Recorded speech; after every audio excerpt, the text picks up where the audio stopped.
फिर भी द्वारिका के प्रजा की नजर में एक परम प्रकाश गले में देख करके थोड़ा अस्तित्वपूर्ण राजा समझ में आया।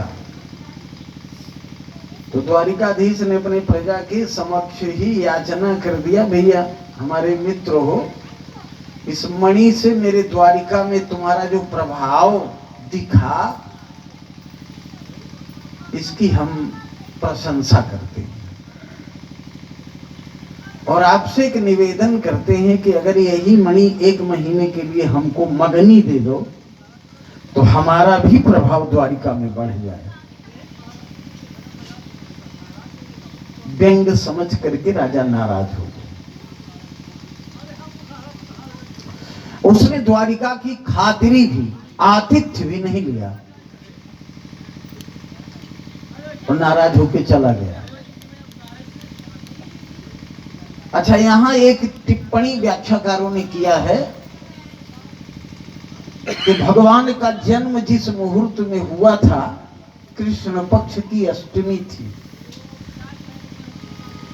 तो अगर 7 तिथि पहले छोड़ दिया जाए और 7 तिथि बाद में छोड़ दिया जाए तो मासांत तिथि अष्टमी ही है।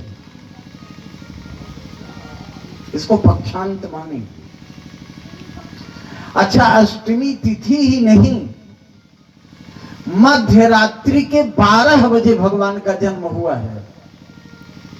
तो एक तो अष्टमी, इसी दोष को शायद एकार्गल कहते हैं, और इसी दोष में भगवान का अवतार हुआ। तो भगवान के ऊपर प्रभाव क्या पड़ा? बोले भगवान कृष्ण जिसको देख लेंगे, अगर हरा पेड़ हो तो सूख जाएगा, अगर रोष भरी निगाह से देख लेंगे। और अपने जीवन में चाहे जितना पुरुषार्थ पारायण व्यक्ति हो, कृष्ण के सामने खड़ा होगा तो जीत नहीं पाएगा। अब लोग अजमाने लगे कि पता नहीं चल रहा है भगवान कृष्ण के जन्म काल का। बोले देखो, भगवान कृष्ण ने एक बार उस श्यामंतक मणि को देख लिया है, अब जो उसको स्पर्श करके उससे अपना सौंदर्य बढ़ाना चाहेगा उसका मर्डर होगा।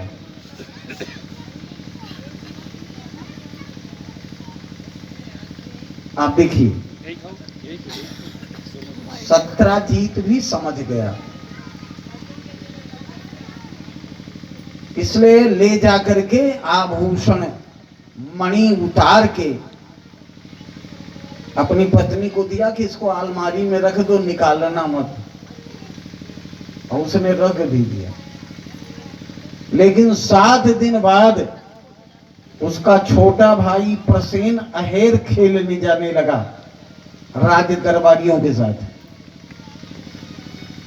तो दरबारियों ने कह दिया कि भैया लौटते समय अंधेरा हो जाएगा तो रथ कैसे हाँका जाएगा, अगर आप चाहते तो भाभी से मांग लेते, श्यामंतक मणि गले में बांध लेते तो अंधेरा होता ही ना, उसमें न बैटरी लगती और न चार्जिंग लगती। और भाभी से मांग दिया प्रसेन और भाभी ने दे दिया। मैं भी राजा का छोटा भाई हूं, ऐसा समझ करके बिना सोचे समझे उसने गले में पहन लिया माला, हार की तरह। और जैसे श्यामंतक पहन के जंगल की ओर चला, वो तो भगवान की नजर लगी ही थी, उसकी मौत आ गई। एक सिंह मिला, राजकुमार प्रसेन ने उस सिंह को बाण से मार दिया। बाण लगा तो, लेकिन जब छाती में सिंह के बाण धंसा तो सिंह बड़े जोर से छलांग लगाया और प्रसेन को रथ से लेते देते नीचे चला गया। वो पल भर में फाड़ के चिथड़ा कर दिया, गला काट दिया, गला काट के फेंक दिया और मणि सिंह लेकर पहन लिया। यही गलती किया, ना पहनता तो हो सकता है उसकी मौत ना आती। अब सिंह ने पहन लिया और सिंह पहन के गर्जता हुआ जिस मार्ग से जा रहा था, वहीं पेड़ पर एक भालू बैठा था जिसका नाम था जाम्बवान। जाम्बवान भालू ने देखा तो जाम्बवान ने ललकारा, ठहर, मुझसे युद्ध कर, तू किस जंगल का राजा है। और सिंह को लपेट के जाम्बवान ने फाड़ के 2 टुकड़ा कर दिया। और अब श्यामंतक मणि जाम्बवान ले लिए,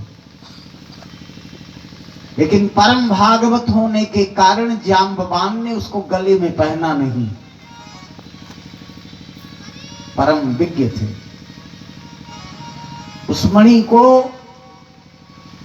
अपने पंजे में लेकर के जाम्बवान अपने घर गए। वहां उनकी पत्नी थी जाम्बा,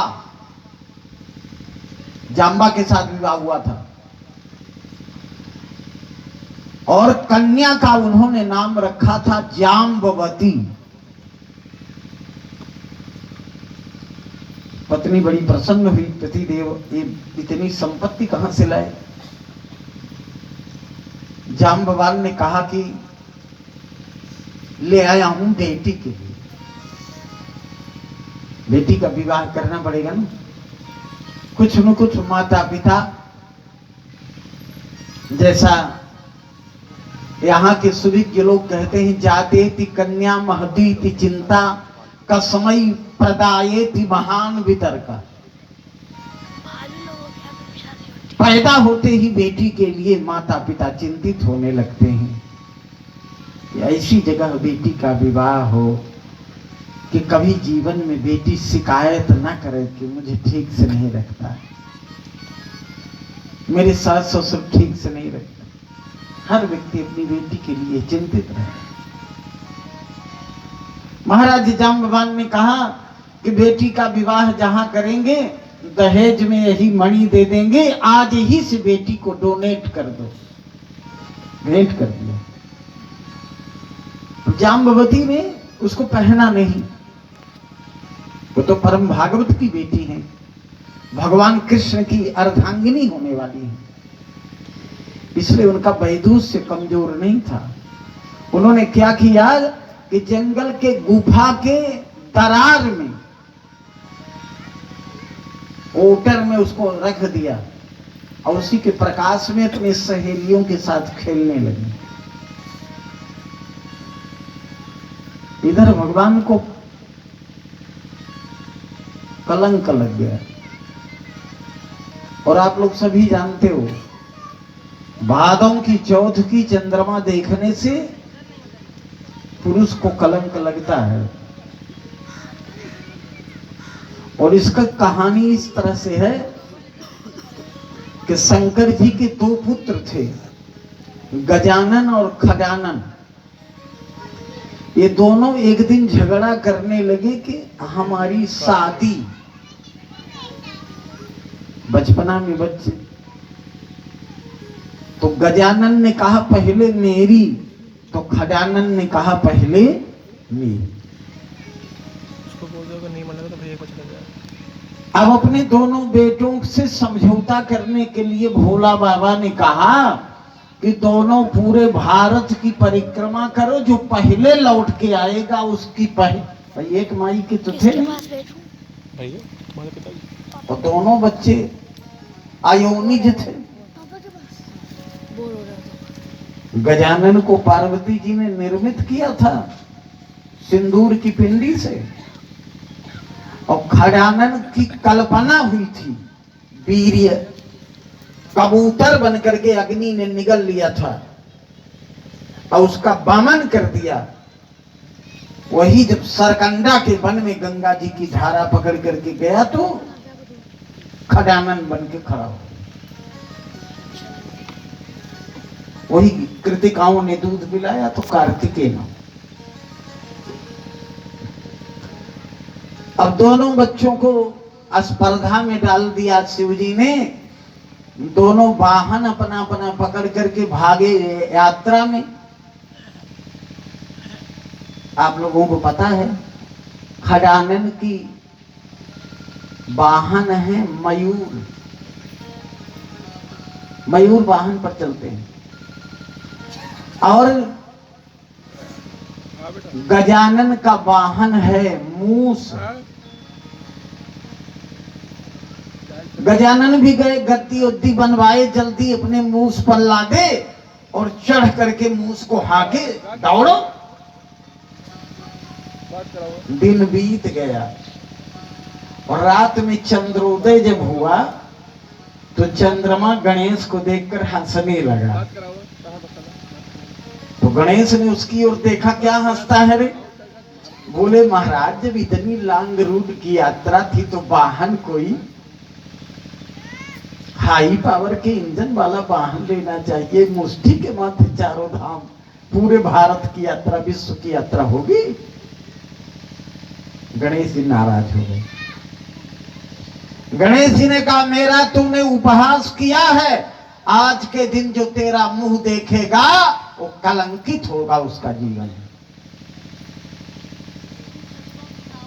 तो बड़ी गुड़धराई किया।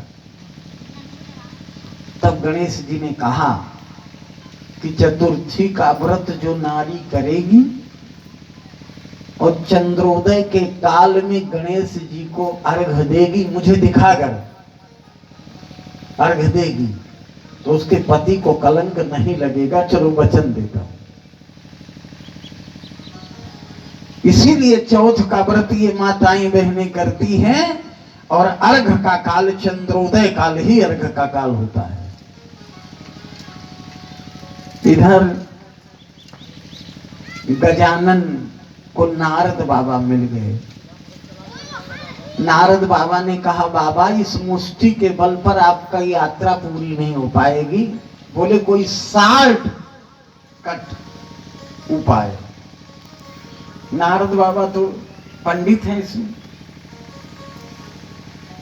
नारद का नाम ही है न रद हो जिसकी योजना वही नारद है। नारद जी ने कह दिया कि ऐसा करो कि माई बाप को एक आसन पर बैठा दो और आप चारों तरफ परिक्रमा करके चरणों में गिर जाओ और माई बाप पूछे तो कह दो कि मेरी चारों धाम की यात्रा हो गई। और अगर पूछें कि इसका साक्ष्य क्या है तो कह देना माता पिता। माता पिता से बढ़कर न कोई धाम है, न कोई तीर्थ है, न कोई व्रत है, न कोई धर्माचरण है, न कोई तीर्थ है। और यही किया। गणेश जी गए और माई बाप की परिक्रमा मार के चरणों में गिर गए। और कन्या वाला शंकर जी के पास बैठा था और दुई कन्या भी देना चाहता था।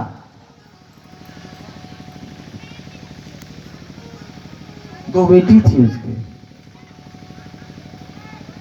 और दोनों बेटी का नाम रिद्धि और सिद्धि था। और दोनों को शंकर जी मूड में आ गए और कह दिए कि बेटा गणपति तो उपस्थित है, दूसरा वाला चाहते तो सामंजस्य बन जाता, लेकिन बहुत मायू बाप आग लगा देते हैं। गणेश जी से पूछा कि क्या दोनों लड़कियां चल जाएंगी? तो गणेश ने कह दिया कि हाँ चल जाएंगी और कन्यादान दिलवा दिए। दोनों बिटियन का एक ही के साथ ब्याह कर दिया। अब जब दोनों भामर फिर रहे थे, शाखोच्चार गोत्रोच्चार लाजाहुति हुई और गांठ बंध गई, सिंदूर दान हुआ, तब स्वामी कार्तिक पहुंच गए। और द्वारे पर किसी ने बता दिया कि यहाँ तो बाजी मार ले गए गणपति, न चारों धाम गए न कहीं गए, माई बाप की परिक्रमा करके प्रणाम किए और शादी भी हो गई। ये बात खजानन को बहुत बुरी लगी। हम लोग एक तरह पुत्र थे और माता पिता ने मुझको भेज दिया, मयूर पर चढ़ करके दौड़ा दिया, और दूसरे वाले लड़के को कान में सलाह दे दिया कि तू हमारी परिक्रमा कर ले और शादी कर ले। अगर उनको सदिये करना था तो कर देते, क्या दिक्कत थी, लेकिन हमको बहला करके और भाई के साथ दोनों बेटी ब्याहवा दिया। ये बात अच्छी मेरी, ऐसे माता पिता को त्याग करके न मुंह देखूंगा आज के बाद, न दिखाऊंगा। और दो बाबा जी चले गए क्रौंच पर्वत पर, फिर लौट के नहीं आए।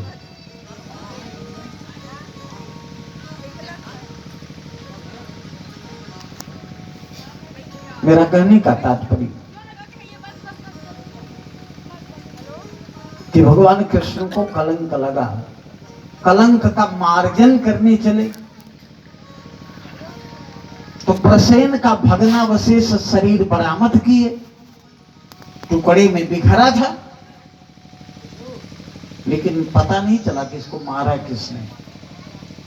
केवल सिंह के पंजे देखकर अनुमान लगाए कि सिंह ने वध किया, और वध करके मणि शायद वही ले गया। इसलिए उसके आहट को पकड़कर, उसके पंजे के निशान को पकड़कर उसके पीछे पीछे गए। जब गहन वन में गए तो वहां सिंह भी मारा पड़ा था। अब पता लगाए तो वहां जाम्बवान के पंजे उठते थे, इसलिए जाम्बवान के पंजों की आहट पकड़ करके गुफा के अंदर 10 योजन अंदर गए तो वहां एक भालू की बेटी उस मणि के प्रकाश में क्रीड़ा कर रही थी, और भगवान उस मणि को लेना चाहे तो बड़े जोर से कन्या किलकिलाई, और जाम्बवानी जी आए और भगवान से भिड़ गए, और भगवान कृष्ण से और जाम्बवान से 27 दिन लड़ाई हुई।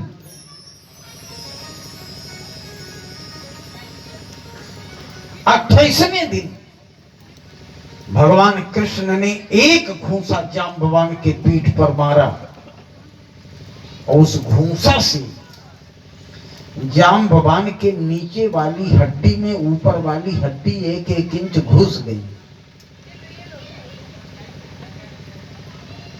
मूर्छित होकर जाम्बवान गिर गए, और जब होश आया तो उन्होंने कहा, महाराज इतना बलवान घूंसा तो त्रेता में राम जी का था, आप हो कौन? भगवान ने परिचय दिया कि मैं युग पुरुष राम ही कृष्ण बना।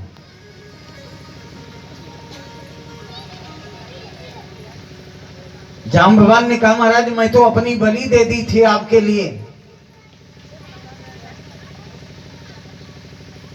तो आपने हमको पहचाना नहीं। राम जी ने कहा मैंने पहचाना, भगवान कृष्ण ने कहा मैंने पहचाना, लेकिन परिचय अपना इसलिए नहीं दिया कि मैंने वादा किया था तुमसे, वो वादा सुनाइए। जब राम रावण का युद्ध समाप्त हुआ मित्रों, तो सारे बंदर भालू अपने अपने घर जाने लगे, तो जाम्बवान के मुंह से निकल आया कि शरीर की खजुनाहट तो गई नहीं, जबकि कुंभकर्ण के मुख के अंदर फंस गए थे जाम्बवान।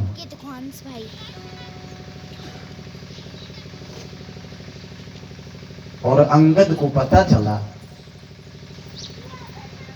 कि जाम्बवान जिंदा नहीं बचेंगे, कुंभकर्ण चाव गया है, दांतों के अंदर फंसे हैं। संयोग से कुंभकर्ण का जो नाक था ना, वो इतना चौड़ा था मित्रों, कई योजन का था, तो छोटा मोटा व्यक्ति नकिया से घुस के गले तक चला जाता था और लौट आता था। जाम्बवान के नाक, जब कुंभकर्ण के नाक के अंदर घुसकर अंगद जी ने देखा, अगर आप लोग पढ़ते हो तो एक रामायण है जिसका नाम है कल्याण रामायण और आनंद रामायण, दोनों में समीक्षा है ये युद्ध की। तो अंगद जी ने पकड़ करके खींच कर बाहर निकाला, मूर्छित हो गए थे। राम जी को ये बात अच्छी नहीं लगी। राम जी ने कहा एक बार रावण का को निपटाना लग गया और जाम्बवान को इतना अहंकार आ गया कि इन्होंने कहा शरीर की खजुलाहट नहीं गई। भगवान ने कहा अगर राम राज्य की स्थापना न किया होता जाम्बवान, तो पहले तुम्हारे शरीर की खजुलाहट समाप्त करते, तब इसके बाद राम राज्य कायम करते। लेकिन हो चुका है, इसलिए मैं वादा करता हूं आपसे कि दोबारा मेरा जब अवतार होगा तो परिचय बाद में दूंगा, पहले शरीर की खजुलाहट खत्म करूंगा। इसीलिए घूंसा मारा हूं, और अगर खजुलाहट न गई हो तो बताओ, दोहरा दे। जाम्बवान चरणों में गिर गए और कहने लगे कि महाराज और तो सब कुछ ठीक है, लेकिन ये मणि कैसे दे दूं, मैं बेटी को दे चुका हूं। अब एक ही उपाय है, मेरे आप आराध्य भी हो, अगर आपकी कृपा हो जाए मेरी बेटी स्वीकार कर लो, मणि भी ले लो, बेटी भी ले लो। भगवान स्वीकार कर लो। और दूसरा विवाह जाम्बवती के साथ जाम्बवान ने कन्यादान करके दिया। लेकिन जब उस मणि को विदाई में लेकर भगवान द्वारिका गए तो जाम्बवती को रख दिया राजभवन में और कह दिया कि रुक जाओ, पहले मणि लौटा के आए। सत्राजीत की ले गए और सत्राजीत से सारी कहानी भगवान कृष्ण ने सुनाया कि इस मार्ग से मणि गई थी और इस पुरुषार्थ के बाद मणि मिली है। इसको सुन के सत्राजीत बहुत लज्जित हुआ और भगवान कृष्ण के सामने कुछ बोल नहीं पाया। सत्राजीत चरणों में गिर पड़ा, भगवान के हमारे अपराध को क्षमा कर दीजिए, इस क्षमापन में मैं अपनी कन्या आपको भेंट कर रहा हूं और ये मणि भी दहेज में दे रहा हूं। मणि भी दे दी और अपनी बेटी भी दे दिया। बेटी का नाम था सत्यभामा। अब दूसरी शादी, तीसरी शादी भगवान की सत्यभामा के साथ हुई। इसके बाद भगवान अपने मित्र अर्जुन को साथ लेके इंद्रप्रस्थ भ्रमण में गए। वहां एक कन्या एक पर्वत के टीला पर तपारत थी, तप में आसक्त थी। भगवान ने कहा कि ये लड़की होकर के तप क्यों कर रही है, जरा पूछो कितना तप इसका हुआ। अर्जुन गए पूछने। कन्या ने बताया महाराज मैं सूर्य तनया कालिंदी यमुना हूं और मैं 1000 वर्ष से तप कर रही हूं भगवान कृष्ण को पति बनाने के लिए। अच्छा, ये व्यवहारिक विवाह नहीं है। लड़की की उम्र 1000 वर्ष हो और लड़का की उम्र 27 साल हो तो शादी होगी? अरे 1000 पुरानी बुढ़िया के दांतों नहीं होगा एक को।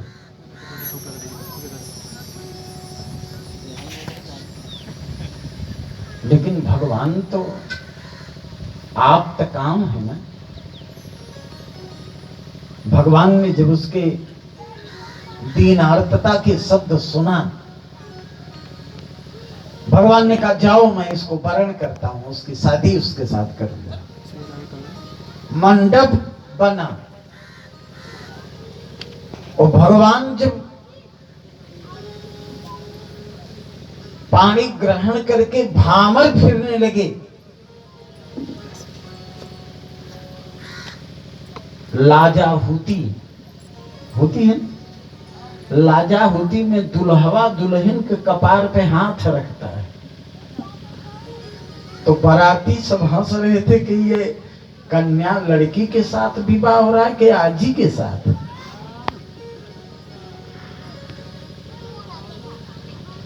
तो जैसे ठाकुर जी ने अपना दोनों हाथ भगवती कालिंदी के सिर पर रखा, वैसे कालिंदी, भगवान 27 साल के थे और कालिंदी 17 साल की हो गई।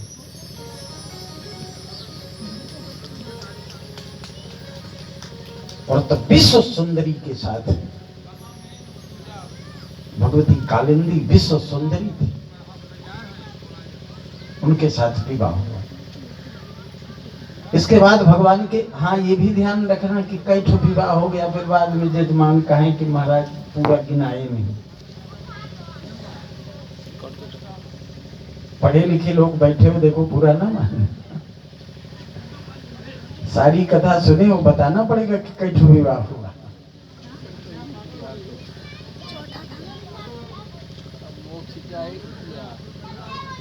है।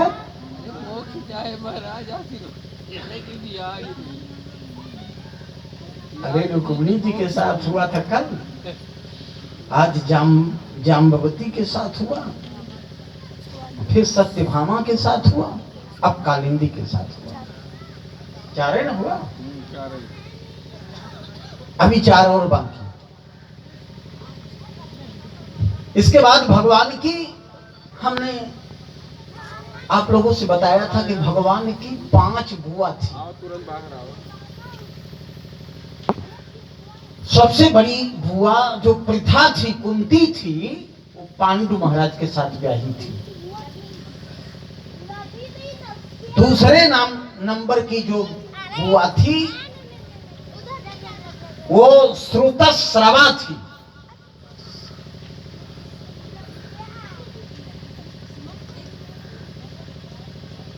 तीसरे नंबर की जो बुआ थी वो राजाधी, अवंतिका, उज्जैन में ब्याही थी जयसेन महाराज के साथ। जयसेन एक स्पर्धा में वीरगति को प्राप्त हो गए, महारानी राजाधी विधवा हो गई। राजा ने 3 संतान छोड़ा था पत्नी के पास, एक बेटी 2 बेटा। बेटा बड़ी पराक्रमी, बड़ी योद्धा थी, बिंद अनुबिंद, और बेटी का नाम था मित्रविंदा। मित्रविंदा भी विश्व सुंदरी थी। भाइयों के पास आर्थिक कमजोरी नहीं होगी, राजा थे लेकिन धन संचय कम था। उन्होंने स्वयंवर में विवाह आयोजित कर दिया। देश देश के राजाओं को पत्र प्रेषण किया गया, जो राजा पसंद आएगा मेरी बहन को, उसको माला पहना देगी, हम स्वीकार कर लेंगे। अब भगवती मित्रविंदा माला लेकर के निकली, राजाओं की पंक्ति को देखी, कोई राजा पसंद नहीं आया। और भगवान कृष्ण उनके मामा के बेटा थे, लेकिन बैठे वहीं पंक्ति में थे, तो वो लौट के आई और भगवान कृष्ण को माला पहनाई। इसका दोनों भाई बिंद और अनुबिंद ललकारने लगे, बिना तुम्हारी अनुमति के माला बहन नहीं पहनाई, और तुम मामा के लड़के होकर अगर मेरे बहन के साथ शादी करोगे तो मैं जिंदा नहीं जाने दूंगा तुम्हें। लेकिन भगवान कृष्ण जैसे लावा के भोजन को गरुड़ झपट के छीन लेता है, ऐसे भगवान उन राजाओं के मान का दमन करके मित्रविंदा के साथ विवाह कर लिया। क्षत्रियों का विधान गांधर्व विधि से विवाह हो। इसके बाद भगवान अयोध्या में एक राजा थे जिनका नाम था नग्नजीत। स्पर्धा में उस कन्या का वर्ण किया। दो प्रकार की स्पर्धा थी वहां। एक स्पर्धा ये थी कि 7 साण, आप लोगों की जवानी में वो स्पर्धा होती थी। गांव गांव में साण पाले जाते थे और फिर लड़ाया जाता था साणों को, है ना याद आपको? उसमें इनाम रखा जाता था कि जिसका साण जीतेगा उसको। हमने भी कई स्पर्धा देखा था, ये जिसका साण जीतेगा उसको इनाम। तो उस राजा के पास 7 साण थे और 7 की बड़ी विशाल सींगें थी और वो लड़की राजकन्या 7 साणों को एक साथ पकड़ लेती थी। बड़ी अमित पराक्रम वाली कन्या थी। राजा ने ये घोषणा कर दिया कि 7 साण जो नाथ ले उसके साथ अपनी बेटी ब्याह दूंगा। बड़े बड़े राजा लोग आते और जब साण खोले जाते नाथने के लिए तो साणवेन उस राजकुमार को नाथ देते। बस पेट में सींग डाले, मरा। हजारों राजकुमार मृत्यु की सैया पर पड़े। भगवान कृष्ण उसी मार्ग से यात्रा में जा रहे थे। उन्होंने सुना कि ये स्पर्धा चल रही है, किसी को सफलता नहीं मिल रही है। भगवान ने कहा चलो हम भी देख लें। भगवान गए और 7 साणों को 7 रूप बना के नाथ लिया। वो तो परतत्व थे। और 7 साणों को जब नाथ लिया तो लड़की को बुलाया गया माला पहनाने के लिए। तो लड़की ने कहा मैं माला नहीं पहनाऊंगी। बोले तब? बोले लक्ष्य वेद कराइए।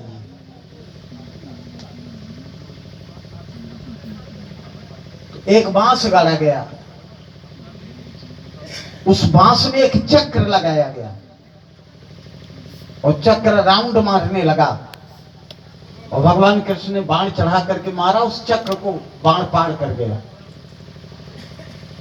उस चक्र को देखना नहीं है, देखना परात